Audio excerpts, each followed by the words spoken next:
Welcome back to the channel, everybody. Appreciate you jumping on. In today's episode, we are going to discuss the SEC, of course, filing an appeal in the Ripple case.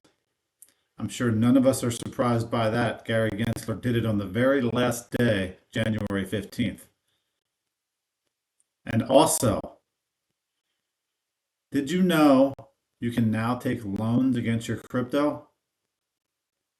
It's possible, and it happens in very quick fashion. So stay tuned for that. We'll discuss that. Do me a favor, hit the like and subscribe button. Certainly helps the channel. Let's jump into pricing.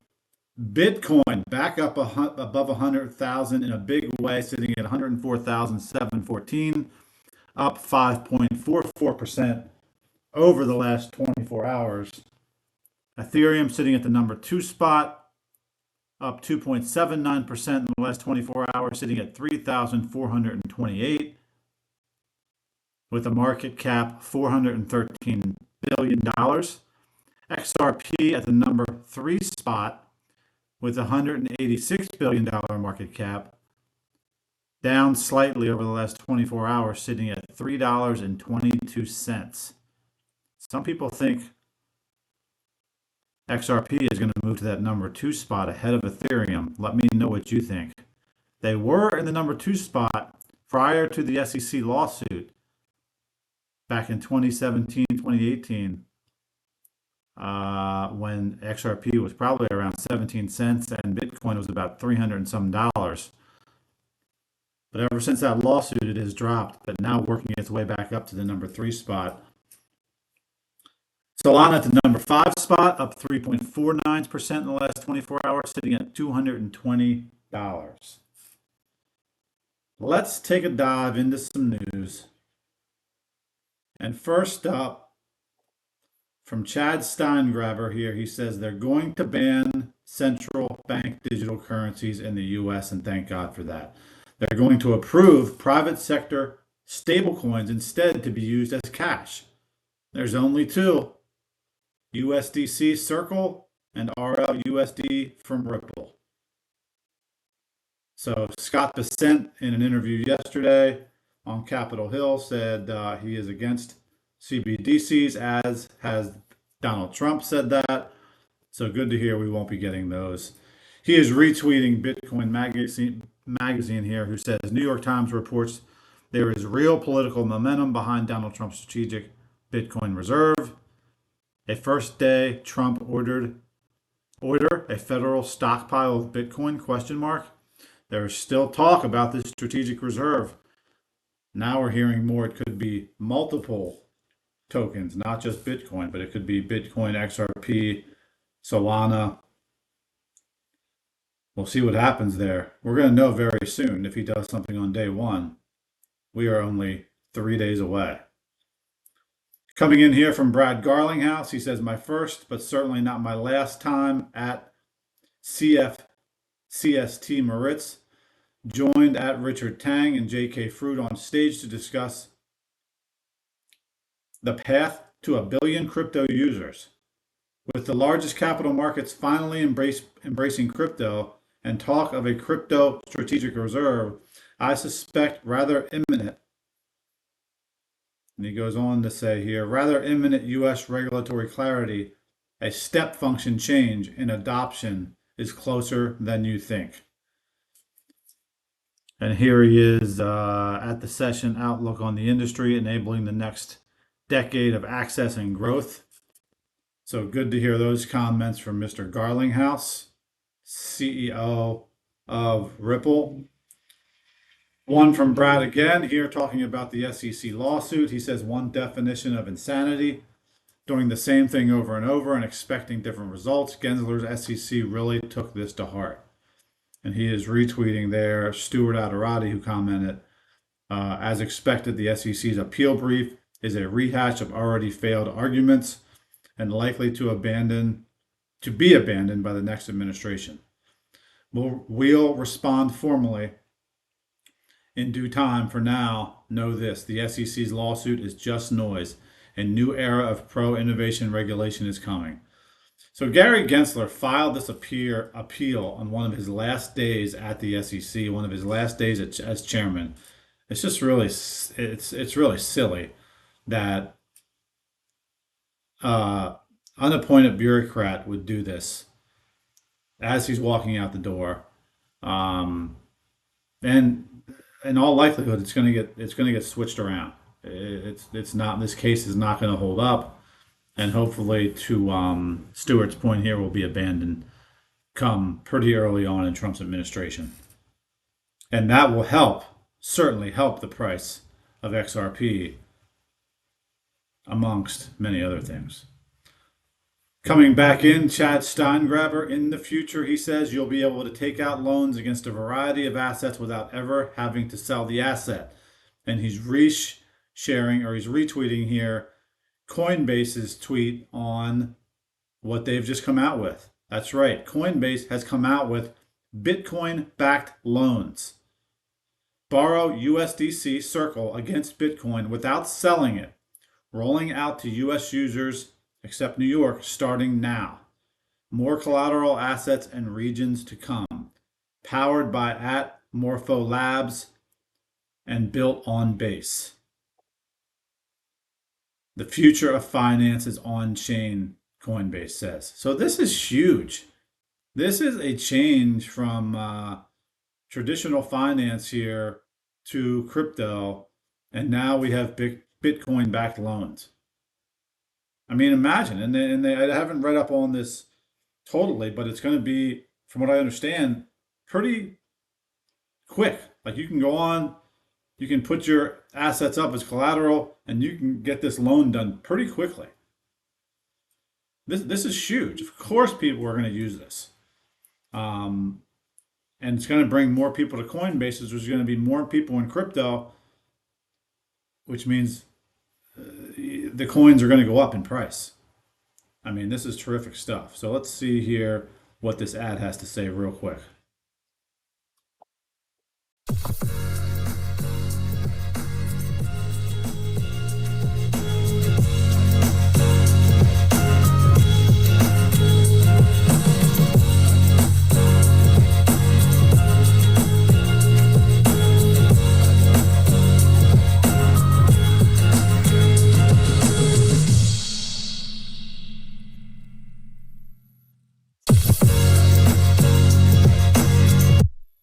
Exciting stuff here with Bitcoin backed loans. Woo. This is industry is changing fast and furious, my friends. Coming in from Smoke Dog, remember Ripple is the only crypto company that met with the European Securities and Markets Authority to specifically discuss MiCA and MiCA regulations. Of course, XRP is going to be a winner in a post MiCA world. And here he posts who they have met with, and it lists a bunch of folks, when they met with them, and the main topics discussed. And you can see here with Ripple, August of 22, markets in crypto assets, MiCA regulations there, among with a bunch of other stuff. So Ripple does their due diligence. They obviously have connections all throughout the world. I mean, if you're going to be the global monetary reserve, you're going to have connections all throughout, right? I mean, that's no surprise, but they seem to do it very well. A lot of connections. Let's go to Digital Asset Investor here, who says that level playing is about to be rolled out. That level playing field, he probably meant to say, is about to be rolled out. Regulatory capture failed. Put your game faces on Bitcoin and Ethereum. You were never superior. In fact, you were inferior. The crooked protection racket is being removed. The free market is about to get to decide. So he's talking about, of course, the Ripple SEC lawsuit and how Ethereum and basically Bitcoin got a free pass and were not tied up in a lawsuit which held back XRP for years. Again, I'm not one that says one's better than the other. I think they can all coexist.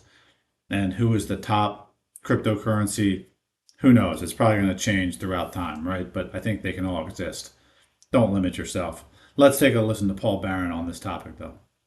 One other thing to consider when you look at the alternative, what XRP represents, remember this top three token out there, many people would be looking at this because of its cap supply.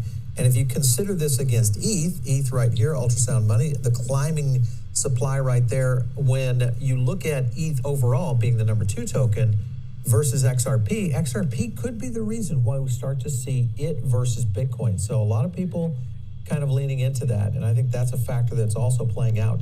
One other thing to consider when you look. There you go. XRP above $3. Many expect it to take on Ethereum for that number 2 spot. So we shall see what happens. Let's move on here to Austin King, who used to work at Ripple and who I highlighted the other day. He says today, for the first time in history, XRP passed $180 billion in market cap. But what would it take to grow XRP into a $1 trillion asset? Austin King says, I started working with Ripple in 2017 while I was still at Harvard. Here is the strategy I think most people are missing. Let's take a dive into this tweet by Austin King and see what he has to say. He says, first, Chris Larsen, the founder of Ripple, invested in my first company and OMNI, his current company. For over a decade, he has seen the key blocker holding back XRP from reaching its next stage, interoperability. Why is this a key unlock? Because Ripple is expanding the core strategy for XRP Ledger. They are now leveraging the global base of traditional finance customers to tokenize the world's asset. This is powerful, but let's think through the actual scale of opportunity. What would happen if all the Ledger's tokenized assets were expanded throughout the $125 billion multi-chain DeFi economy? This could pull over 400 times more revenue into XRP. This is exactly what we're announcing today with OMNI. He says, starting with RLUSD, we will enable the permissionless expansion of tokenized assets from the XRP ledger into multi-chain DeFi economy. This will be fundamental in supporting XRP's opportunity to massively expand. Soon you will see OMNI become deeply involved in driving adoption of RLUSD throughout the DeFi economy. This is just the beginning, though, he says. We are going to drive adoption of every tokenized asset from the XRP ledger into the on-chain economy. What is still in development? Collaborating with Ripple leadership on further opportunities to support their global tokenization strategy. While these broader plans are still private, I can't wait to see their impact. Follow me to stay in the loop. This is going to be huge. OMNI's another company that's tied to Ripple, and they're just expanding the ability in finance just to create and do different things. So it's really cool to see.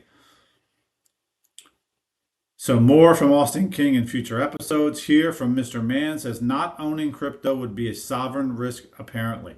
Either way, you are all very early if you're involved in crypto. Stay focused. You know what you're here for. This isn't a get rush quick scheme. If you're here to get rich, you're following the wrong one, because I'm here for the changing gains, life-changing gains, he says. He's retweeting rwa.xyz here. It says, Fidelity tokenized assets will hit $30 billion in 2025. The $4.5 trillion asset manager expects the market to more than double as institutions continue to onboard crypto. So that's what we have to remember here, folks.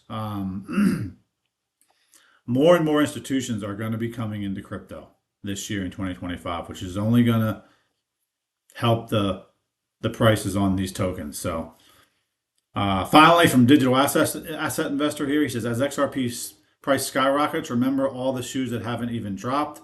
Gensler gone, SEC lawsuit, XRP ETF, BlackRock ETF, crypto legislation, crypto council announcement, Bitcoin other strategic reserve, banks announcing custody, NDAs expired, and that's not even the half of that. There's so much good news coming for Ripple and for the crypto industry as a whole. Get invested in this industry. Do your own research, not financial advice, but everything I show you just shows opportunity after opportunity after opportunity. So stay tuned, and I'll share as much as I can with you. Appreciate the support. Do me a favor, hit that like and subscribe button, and I'll see you on the flip side.